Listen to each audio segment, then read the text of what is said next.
हम महाभारत की एक महाकाव्य कथा में गहराई से उतरेंगे, राजा शाल्व की कहानी और द्वारका के शानदार शहर पर उनके भयानक हमले की कहानी। प्रतिशोध, उन्नत तकनीक और दैवीय हस्तक्षेप की कहानी।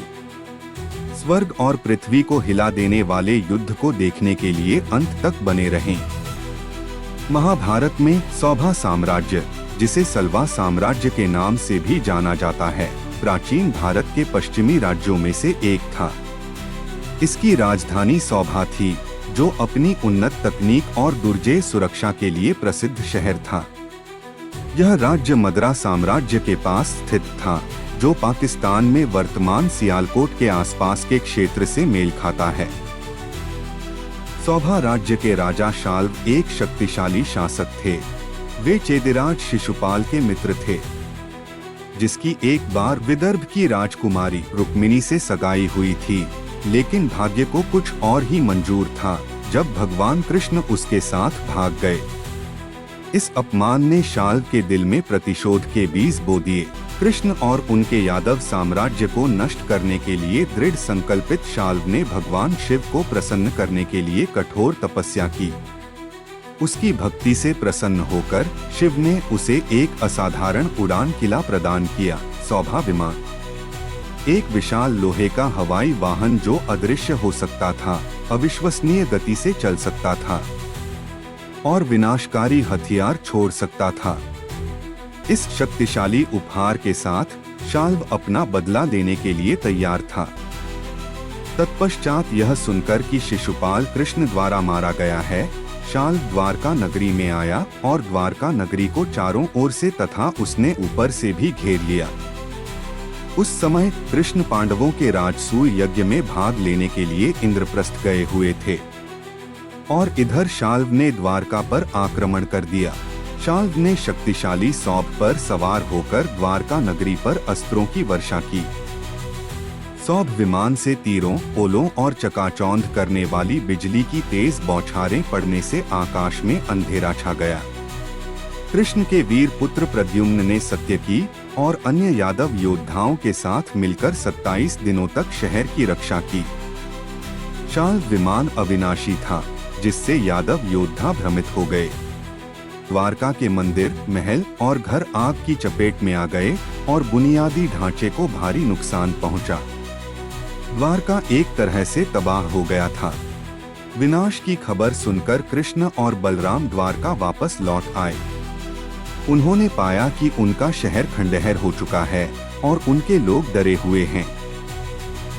बिना किसी हिचकिचाहट के कृष्ण ने शाल्व और उसके सौभा किले को नष्ट करने की कसम खा ली। इसके बाद जो युद्ध हुआ वह अभूतपूर्व था। युद्ध में शाल्व ने कृष्ण को भ्रमित करने के लिए छल और भ्रम का प्रयोग किया। एक समय तो उसने कृष्ण के पिता वासुदेव के मारे जाने का भ्रम पैदा कर दिया, जिससे सभी चौंक गए। लेकिन कृष्ण को उसकी चाल समझ में आ गई और उन्होंने अपने दिव्य अस्त्रों से उसका प्रतिकार किया और एक एक करके भ्रम को चकनाचूर कर दिया। बिजली की गति से चलने वाला हवाई जहाज कृष्ण के हमलों से बच निकला, लेकिन ज्यादा देर तक नहीं। अंत में कृष्ण ने अपना अंतिम अस्त्र सुदर्शन चक्र चलाया। शक्तिशाली चक्र ने आकाश को चीरते हुए सौभ विमान को नष्ट कर दिया और एक ही बार में शाल्व का सिर काट दिया। यादव विजयी हुए और द्वारका एक बार फिर सुरक्षित हो गई। मित्रों, क्या आपको लगता है कि इस प्रकार का विनाशकारी युद्ध और अकल्पनीय विनाश केवल तलवारों और धनुष बाणों से ही हुआ होगा? स्मरण रखें कि शाल्व ने द्वारका पर आकाश सहित सभी ओर से आक्रमण किया था और उसका सौभा न केवल एक विमान था, बल्कि उसे उड़ने वाला किला कहा जाता था। सौभ विमान ने ऊपर से बाणों, ओलों और चकाचौंध करने वाली बिजली की मूसलाधार वर्षा की। वह क्या था? आइए अब इस विनाश की तुलना हाल ही में हुए यूक्रेन रूस युद्ध और यूक्रेन के शहरों के विनाश से करें।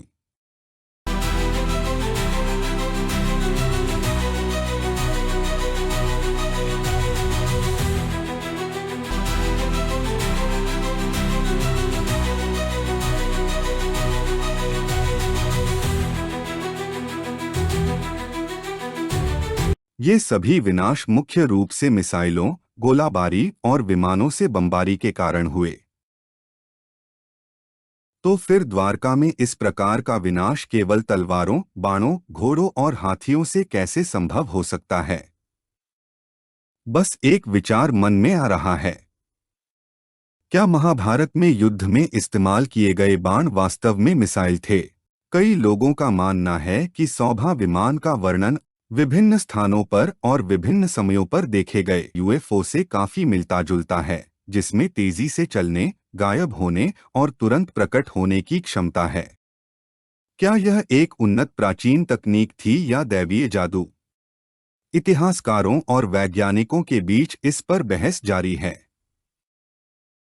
संपूर्ण महाभारत विमानों, मिसाइलों, दिव्य हथियारों और अन्य उन्नत टेक्नोलॉजी से भरा है। मुझे बताएं कि आप इसके बारे में क्या सोचते हैं। अगर आपको वीडियो पसंद आया हो तो कृपया इस चैनल को लाइक, शेयर और सब्सक्राइब करें। इसमें आपका थोड़ा ही समय लगेगा, लेकिन इससे हमें ऐसे और वीडियो बनाने में काफी मदद मिलेगी। धन्यवाद।